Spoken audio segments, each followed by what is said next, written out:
All right, let's get started. I'll try to follow the same order we did in the first go around. Let's start with Anthony Dasher, followed by Chip Towers. Hey JT, good to see you today.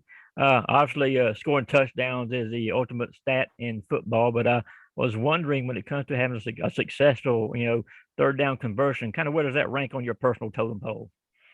Third down is a huge deal for me personally. I think for quarterbacks everywhere.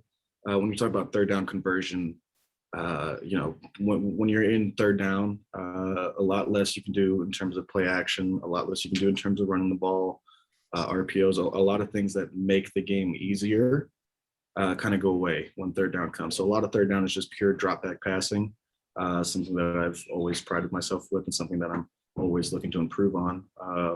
Being the type of quarterback that I am, drop back passing has to be a significant attribute of mine. So third down passing for me is an indicator of how well I'm doing and how well our offense is doing in terms of execution in the drop back passing game. JT, obviously you're performing at a high level right now, but just returning to the oblique injury a little bit, can you remind me now, when was it, did something happen like throwing, or did you get hit? And a coach said, you still weren't really 100% going into the last game. How healthy would you put yourself at this point heading into game 4? It's getting better every day. It's something that's been hurt since, fall camp. And it never really goes away. You play Clemson, then there was a little dip. So we focused on rehabbing more that week. Last week rehabbed, as much as we could. This week we're still doing the same thing, same plan. It's just going to keep getting better and better. So a camp thing basically is where that developed for you? That's when it started, yeah. And then, the more you throw on it, the worse it's going to get. If you're not combating that with rehab, which we're doing a great job of right now. Okay, I appreciate it. Gotcha. Okay, let's go to Connor Riley, followed by Dean Legging. Hey, JT, we saw George back practicing this week. What have your conversations been like with him as he's gone through the rehab process, and have you been keeping him engaged and keeping with this team as he tries to make a recovery and play this season? Yeah, the most important thing is, make sure you're ready when you come back, is what I'm always going to tell him. I'm going to keep telling him. As much as I want George back in the starting lineup, because I don't think there's anybody better than him anywhere. I think him being fully healthy and fully prepared to play is the most important thing. It's about the person before the player. With the guy that has the chance that he has, for his future and his potential. As much as we'd all love to have him, I think the most important thing is making sure the person is ready and he's medically cleared, and of course I have great trust in our training staff, but I don't want him to say it's better than it is, and I just really want him to be focused on making sure he's rehabbing, doing the right thing, and when he comes back, he's coming back at full speed. JT, you're more than a year into this now at Georgia, and as you journey through moving forward as the rest of this season, what when you think about the opportunity that you've gotten at Georgia and what's left to fulfill, what comes to mind? In terms of the opportunity that I've had, or in terms of what's left? Both. Yeah, I continue to take it day by day. I didn't even realize it's been over a year. Obviously it has, but that just not something I've really thought about, really, in terms of just the overall of it. But I think, when I look back at it, I see a lot of growth on my part, significantly in terms of like my leadership and, my ability to develop connection with the whole team. I think I've gotten a lot better with that. I think I've gotten significantly better in terms of understanding the game of football, and it helps coming to a new league. Runs very different, it's very different schematically, offensively and defensively. And in terms of what's left, I'm just going to keep taking it week to week. Always have, always will. And that's a big emphasis for us. Like right now, I'm fully focused on Vanderbilt. And then, the Vandy game we got on Saturday. I'm not worried about, what comes after that. I'm going to try to get a couple of people that didn't get a chance in the first interview. Let's go to Kelly Price, followed by Vance Levy.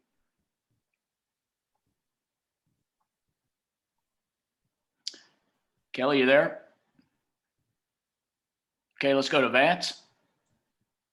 JT, I saw this summer you played in a couple of charity golf events. What's your game like? And with the Ryder Cup this weekend, do you keep up with the Ryder Cup? And have you gotten to meet Harris English, who will be representing Georgia and the USA when they tee off Friday? I do love golf. I have not just recently started playing again. I can hit the thing far. I couldn't tell you where it's going. It's a good thing for mulligans. I love the sport. I've not been following. No, I will definitely not be focused on anything but football for the upcoming while. But I'd say I'm fun to play with. I'm pretty funny. Ball goes far. Okay, let's go to Mike Griffith, followed by Seth Emerson. JT, we've seen you roll out and throw off the run. I wonder, seeing some of your high school clips, you were a burner back then. You had some long runs. Are you a threat to run yet, or are you just still more comfortable behind the line of scrimmage? I'll always be comfortable in the pocket. I looked. I think I looked a lot faster before the SEC came around. Guys like Nolan Smith there's just nobody else like them anywhere. There's, when you think about all the kids that play football from high school and so on, there's only so many of them. There's a handful of them that are elite SEC football players and playing the SEC. It's really the elite of the elite. I definitely think I'm a threat to take off when I have to take off. I just think for me personally, and really for the position of quarterback, just the way that I look at it, I'm the primary distributor. Can I take off and run? Yeah. But I'd much rather have James Cook running with it. I'd much rather have Jermaine Burton running with it than myself, JT, I'm doing a story on Georgia having relatively a lot of guys from California. I know it's a big state, but did you know Brock? Did you know even Jermaine? Yeah, and Kendall. I was gonna say I thought it was just me and Kendall. No, I totally forgot Brock. Brock's from he's a NorCal kid, which is, it just didn't come to mind. But yeah, no, we definitely have a good California impact. Y'all would know better than I would. How many kids are normally from California on this team? This is probably a high. Really? We can get Claude Felton on it, but is there anything like that? Any thread that ties you all together besides that? Did you all? I mean, is there anything that's special about it other than it's unusual? I had to think, because I'm 2 years. I'm 2 years older than Kendall and 3 years older than Brock, right? Yeah. So I didn't know any of them when I was in high school. Kendall, I know Kendall told me he was going to go to Mater Dei. Actually, I never knew that. I know he wanted to go to Mater Dei. Just difficult with travel and all that. I think you kind of see it a lot more now, especially with there's a big deal about the Southern California quarterbacks and where they are in college right now. High school Southern California kids, with me, Matt, Bryce, DJ, CJ. It's there's four of the top preseason 5 were all from a 30-mile area in California. I don't think it's anything specific between us three. I think just in general, though, you are seeing, more California, more West Coast kids coming out to play SEC, SEC football, Big Ten football, and just at, other programs for whatever reason that may be. Okay, let's go to Mark Weiser, followed by Jake Rowe. JT, I want to ask you about your second academic year on campus. When you're away from the football facility, which I'm sure isn't that much, how is it different now that you've been there more and probably more in-person classes, I guess? I don't know what your credit hours are and what classes you're taking, but can you kind of share that? Yeah, away from football, I'm a dog lover. I have two. I spend a lot of time with them. I've always been a big gamer. Anytime that during the week, you really don't have, I'd say I'd leave the building at about 8:30 at night. I probably get here at 8 in the morning, usually is around the latest that I'll be in. I think one day a week I either come in at 9. But for the most part, there's some classes in between that. Other than that, I'm film, reading, and then we got meetings and practice. So by the time I get home, I'm usually pretty tired. I go to bed not right away, but I might like play some 2K or hang out with my dogs. Not much during the week. And then weekends you have more time to spend with your with the team after game and whatnot. But for the most part during the season, you're 100% football, and that's all you get to do. JT, you were talking after the game about playing in that environment in Sanford Stadium, and I wanted to ask you, obviously that would have been, you would have never thought you would be playing in that stadium for that team 3 or 4 years ago. Do you ever kind of allow yourself to think about how weird it is and how things have changed so much over the last few years? And when you reflect on it, kind of what do you come away with? I'll usually think about it like pregame, like when we all run out and people pray, do they say their prayers, or and just everything in general. It's usually a time where I take a moment to just I would say I feel gratitude when I do that.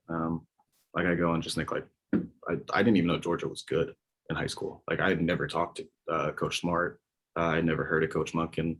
I committed to USC at a young age, and I thought that was it, and that was all I was going to do. I didn't follow college football, and then just to see where my whole progression has come now, I just take that time to be grateful for everything that's happened, and then be a little proud of myself for being able to adapt and make changes and come a long way from where I thought I would be. Got time for one more question, and we'll give that one to Palmer Tillums. JT, obviously there's been a lot of conversation about improving the run game, and the emphasis there is on the running backs and on the O-line. What kind of role do you play in improving the run game as the quarterback of the offense? Yeah, it's a week-to-week thing, I would say. My role in controlling the run game has to do with getting us in the right run play. Every team has X amount of different run plays. We have a lot. I'm sure a lot of people have a lot. And each week there's things that are on me, and it's my job to make sure we're in the right one versus the right look. And then every quarterback at least tries to control one extra element with their fake, whether it be a fake RPO throw or faking the zone read after the handoff. If you can get a safety's eyes for 1 second, it can be the difference between 8 yards and 6 yards. And I've seen it happen. Something our coaches emphasize a lot, and it's something that I really try and take into my game.